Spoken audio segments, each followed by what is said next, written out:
না আপনার ক্যালসিয়ামের তেল বাড়ে না, আপনার হচ্ছে যদি আপনার ফিট টিট খাওয়ান, বকনা গরুকে ফিট খাওয়ানো যাবে না, এক নম্বর অপশন। স্বাভাবিক খাবার টাবার দিবেন, সবেন টবেন দেওয়া যাবে না, বসি খাওয়াতে পারেন।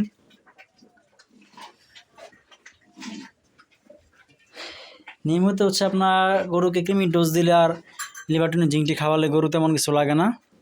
এখন তার তো এরকম বয়স হয় না, এখন তো বয়স মনে করেন যে ধরুন না আপনার 13 মাস বয়স, তো খুব বেশি না। ইনশাল্লাহ আশা করি শীত তো আপনি করবেন, আশপাশটা একটু ডাইকা দিবেন পলি দিয়া।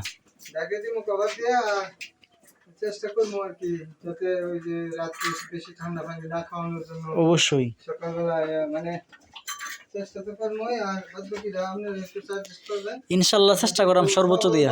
বুঝছেন না, আমরা যে বাসুটা আজকে ছেড়ে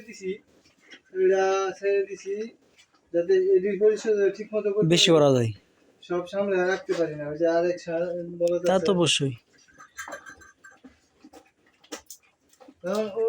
ওই বড়টা তো কয়দিন আগে দিয়ে গেছিলেন? দিছিলাম কয় মাস আগে, মাস দেখ। আর একটু জানিয়ে দেবেন, সমস্যা নেই।